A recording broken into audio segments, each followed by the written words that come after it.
It was not a long time ago that the video editing landscape was ruled over by the almighty Adobe Premiere, but there was another more affordable, more user-friendly alternative by the name of Windows Movie Maker. For years, the two programs coexisted peacefully until in 2017 Windows Movie Maker finally closed its doors.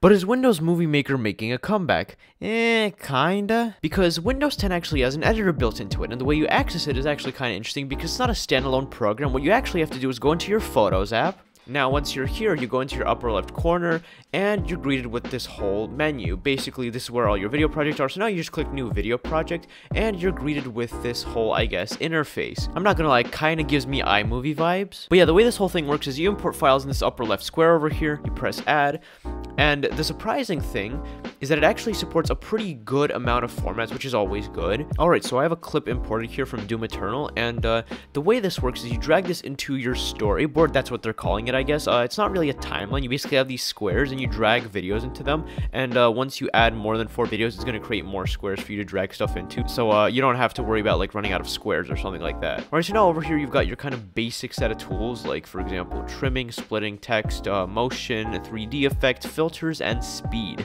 I don't really think 3D effects is that essential, but okay. But basically, most of these are kind of straightforward. You basically click the video that you're working on, or the thing that you put into one square. You can trim it over here. You've got this whole like separate window that pops up. You can basically cut it down to whatever size you want. Splitting is basically the same thing, except you can basically split it into 2 squares instead of 1. So let's just do that here for a second. So you've got 2 squares now. So now text, basically all of this text has some kind of animation to it, and like I know that sometimes it can look cool, but there's really a time and place for it. I don't feel like every single text thing that you add into a video has to be animated. You've got a pretty decent amount of options here. For example, this thing over here, or I don't know, this. From what I can tell, the only one that doesn't have any animation is impact font, so enjoy making a text that looks like a 2012 meme, guys. Here you also have an option. You can actually change the positioning of this text, which is always good, but I kind of wish you could actually like manually select the specific spot that you want. But it's a pretty basic video editor at this point, so I'm not really surprised that it's not a thing yet here. Motion is also pretty simple. It's basically just you being able to zoom in or pan from one spot to another. You click on any of these options on the right, and it kind of applies it to your video as the clip goes on. Then you've also got this 3D effects menu, which it's honestly, it's pretty unique in my opinion. Basically, you can add these small animations to your video, and it kind of has a sound effect to it as well, which you can turn off if you want that over here. And you can add multiple of the same effect as well. You basically click done here, then you click the effects button again, and basically, from what I can tell, you can just basically drag in another one, and now in your menu you've got 2, so that's kind of cool.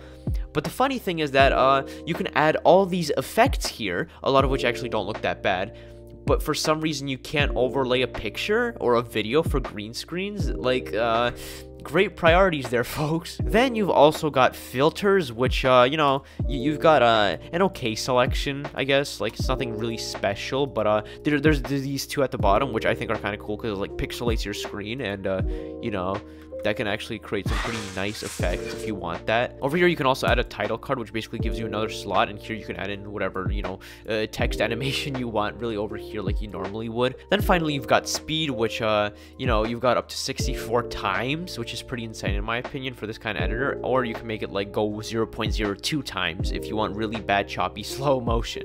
Aside from that, you've got the option of either adding some generic background film music or your own MP3 file, or actually it supports a decent amount of files here as well. So, you know, you've got most of your mainstream formats here, so that's good. And finally, over here, you've got a couple of aspect ratio options and even like a couple preset themes if you want to do that. So, it's good that they have like the basic fundamental stuff here, but I do kind of wish that they would maybe add a couple more features, and also putting in a normal timeline, like literally every other video editor, because this, you know, I guess you could get used to it, but it's really not conventional, so it could be annoying at times. So, should you use this editor? I mean, I guess if you want like a short-term kind of temporary thing, and if you're like in a rush to make a video, sure.